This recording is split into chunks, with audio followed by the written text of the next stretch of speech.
Hola,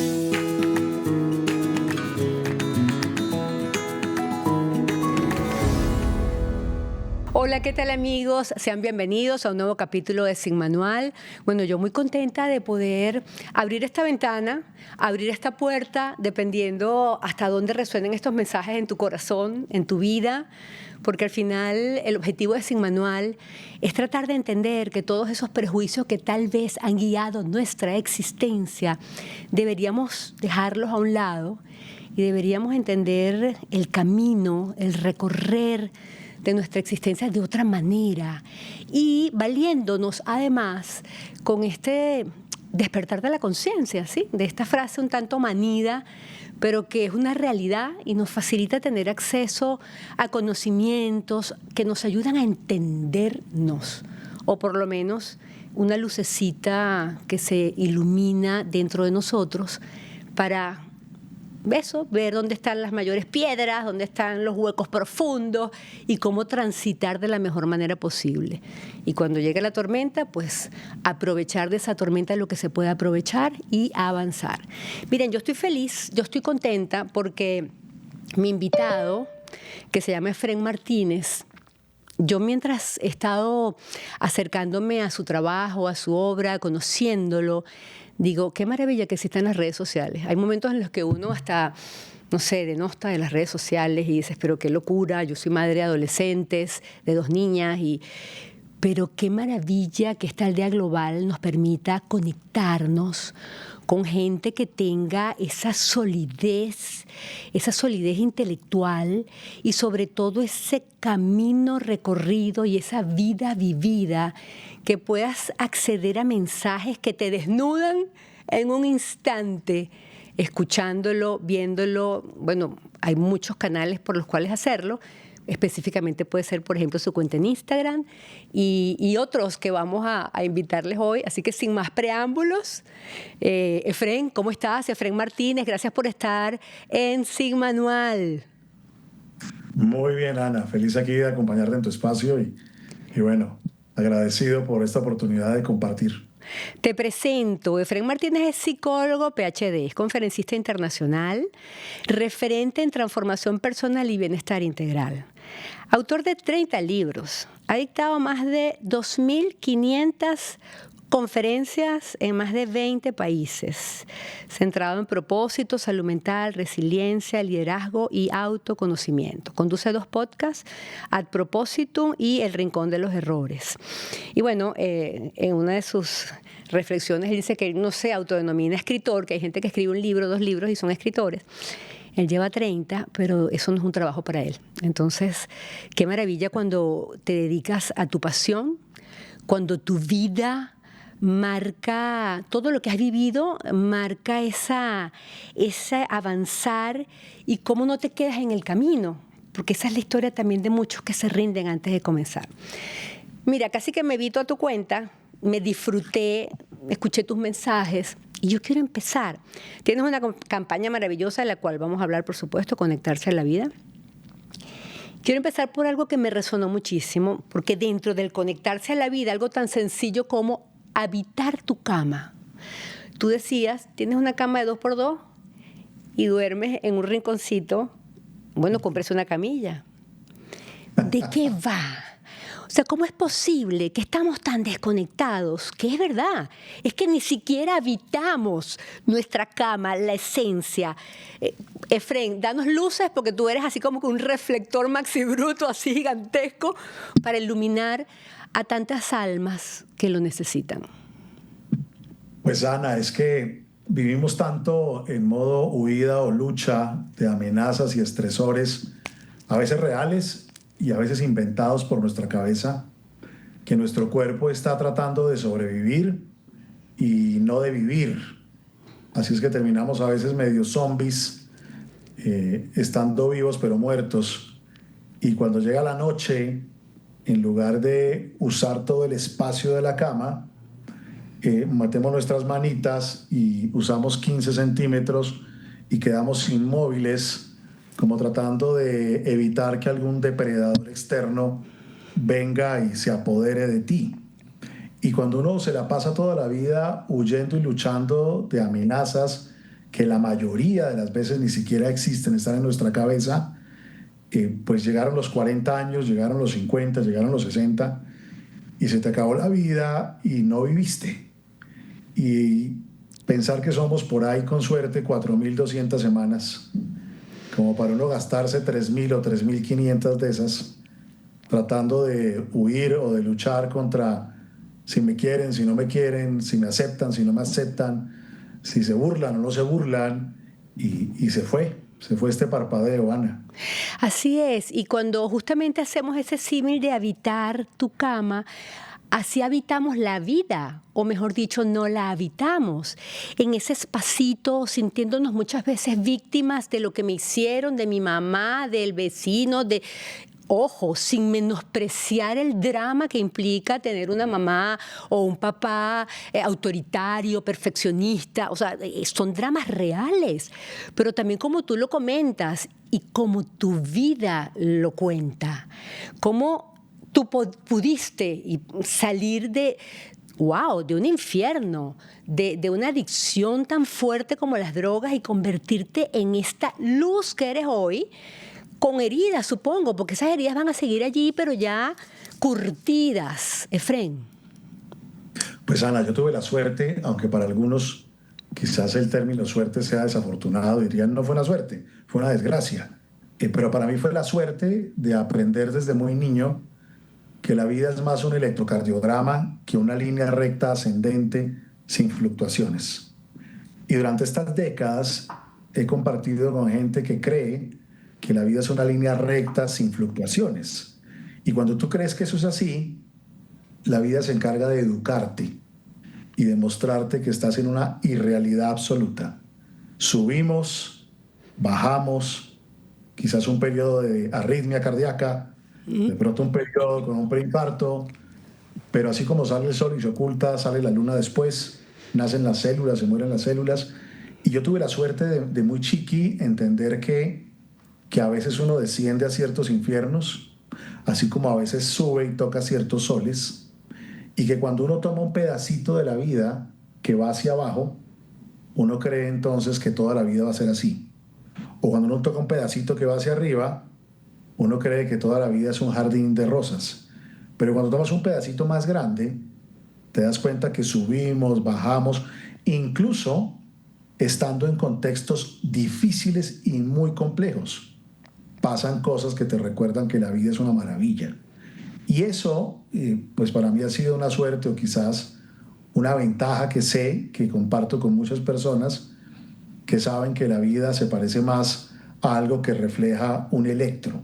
De hecho, cuando no es un electro, sino una línea recta, fue que te moriste y no te diste cuenta. Así es. Es más grave. ¿Y cuántos zombies hay en el camino? Porque además el ser humano es el único que tiene esa capacidad de adaptarse, de poder cambiar esa apreciación que puedes tener, de renacer. Por mi casa hay un araguaney, que son estos árboles que florean amarillo bellísimo. Y bueno, florea y se pone bello, se viste de amarillo y eso dura un mes. Quien llega a ver ese árbol en ese momento dice, wow, qué belleza. Pero resulta que previo a florecer es un árbol que tú dices, este árbol se cae mañana, seco, sin una hoja, frágil, y quien llega y lo ve dice, qué cosa tan horrenda. Y en este momento, después de florecer, ahora está lleno de hojitas verdes. Y yo siento que la naturaleza nos enseña tanto, porque al final esos somos los seres humanos. Y es injusto analizar al árbol desde sus flores amarillas, o es absolutamente injusto analizarlo desde la rama seca, o desde sus hojitas verdes. Y eso pasa con nosotros, con el ser humano también. La naturaleza nos enseña que esos son ciclos, ¿no? Y aguarda su propia belleza cada temporada. Así es. Aguarda su propia luz. Solo que uno se aferra a una única versión de cómo deben ser las cosas. Y ese aferramiento nos genera una causa de sufrimiento tremenda. Nos aferramos a versiones, a identidades, a personas, a creencias, y no queremos soltarlas, tanto que a veces somos capaces de decirle a otro, miéntame un año más, pero por favor no me tumbe esta creencia, porque si no, no sabría qué hacer. Y vivir sin libertad, vivir sin esa libertad interna que nos permite en cualquier contexto asumir una actitud que nos llene de vida, pues hace que nos sequemos y el asunto es que cuando nos damos cuenta lo contagiamos también y terminamos ayudando a secar a todo el bosque. Efren, es tal cual como lo dices y bueno, lo valioso de tanto aporte que haces es esa capacidad de pedirnos sencillamente o invitarnos a hacernos cargo. Porque cuando hablas de lo que creemos como debe ser, es tan irónica la vida que puede ser que no lo crea yo, que eso, así me formaron. Y entonces mis padres me dijeron que esto es bueno, que esto es malo, que para quererme tengo que sacar 20 en la boleta. Y cuando yo llegaba a mi casa con el 18, mi mamá decía, está muy bien, pero ¿y por qué no 20? Mami, todo el salón raspó, yo saqué 18. No, tú pudiste haber sacado 20. Entonces, luego creces con aquella cosa de perfeccionismo y vas autómata. Tú tratas de despertarnos y decir, ya va, espérate, hazte cargo. Esa no es tu voz. Tu voz es otra. Tú puedes ser otra persona distinta a la que confeccionaron o diseñaron. Es que, Ana, no hay nada peor que aquel que tiene una queja para cada solución. Y pareciera que hay gente que se levanta todas las mañanas con el firme propósito de encontrar un problema a cualquier solución. Y esto es absolutamente contagioso. Tú te acercas y le dices a alguien, oye, mira este regalo de atardecer. Sí, pero en el cambio climático nos vamos a morir. Así es. Bueno, pero mira el trinar de los pajarillos. No, el deshielo de los polos, los pajarillos también se van a desorientar y se van a morir. Todos pasamos tiempos difíciles. Todos pasamos épocas complejas. A veces temporadas agrestes en las diferentes culturas. Y eso es parte de la vida. ¿Terribles algunas? Claro que sí, claro que sí. Y duelen, por supuesto. Pero incluso en medio de estas circunstancias, puede uno sonreír y valorar y hacer transparente aquello que es valioso en la vida. Y yo creo que ese es uno de los regalos que uno puede darse y es empezar a tener un mindset más posibilista. Y a veces le dicen a uno, bueno, pero es que quizás lo hablas desde el privilegio. No, no, no, no. Yo sé que es crecer en medio de las bombas, sé que es crecer en medio de los secuestros, sé que es crecer en medio de las drogas, sé que es ver la calle. Y también he conocido gente que no ha pasado por temas difíciles y valora profundamente la vida y se conecta a ella. Luego, el tema no es si te educaron o no te educaron, si tuviste posibilidades, si naciste aquí o naciste allá. Influye. Pero el tema también es una postura personal de cómo en esta circunstancia yo me conecto a la vida y hago que valga la pena estar aquí. Pero a veces esa postura personal es como muy difícil de lograr porque está el factor miedo que te detiene, que te congela, que te paraliza. Sí, quizás hayan pesos más difíciles de gestionar. Y a veces el miedo a que te rechacen o el miedo a que te pase algo malo real, porque has visto que pasan cosas difíciles o complejas, o el miedo a no dar la talla o a no ser suficiente, o a que no te amen, hacen que dediques tu vida a evitar que ese miedo se vuelva realidad, no a vivir, a sobrevivir. Luego no intentas por no fracasar. Luego no te atreves por evitar el rechazo.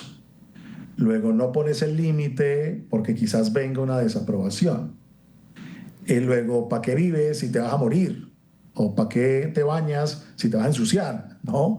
Y cae uno en un bucle en donde parpadeaste y los hijos se fueron de la casa. Sí. Y el cuerpo ya no es el mismo y no viviste. Los miedos son reales, claro que sí, claro que sí. Pero cuando le echamos toda la culpa a los miedos Sí. y no nos hacemos cargo de los mismos y aprendemos a gestionarlos y a enfrentarlos, se nos fue esto.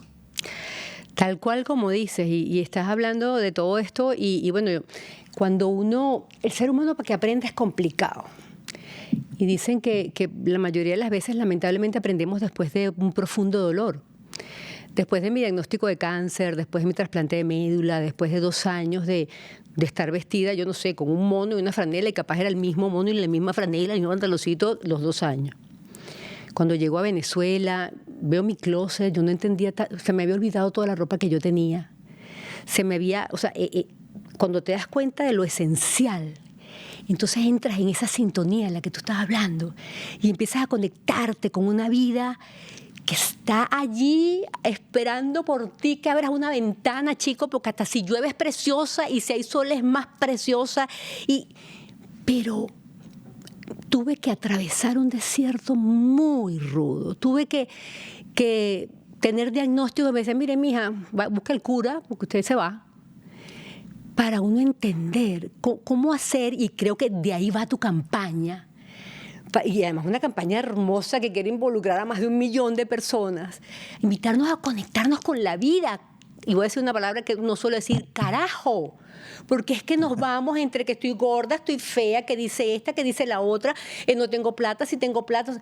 Pero se nos escapa la vida y como tú dices, en un parpadeo, ya yo tengo 57 años, voy a cumplir 58, y yo renací. Hay un dicho que dice, el ser humano tiene 2 vidas y la segunda comienza cuando te das cuenta que tienes una. Y justamente tú estás como ese semáforo, esa alerta junto a un gran equipo donde hay venezolanos maravillosos acompañándote, también colombianos, tú eres colombiano, de hacer un llamado de alerta, de despertarnos ante una vida maravillosa que tenga bombas, tenga guerra, tenga enfermedades, sigue siendo maravillosa. Es que, Ana, es todo un milagro que algo exista pudiendo no existir. ¡Wow! Se nos vuelve paisaje cuando normalizamos lo que no es normal, sino fruto de la costumbre. Dejamos de asombrarnos que la niña que tienes al lado o la pareja que tienes al lado es un milagro que exista pudiendo no existir. Si te dio COVID y la pasaste súper mal, ahí dijiste, ay, el aire. Porque uno cree que todo es eterno, que nada cambia, que nada se acaba, y no es verdad, no es cierto.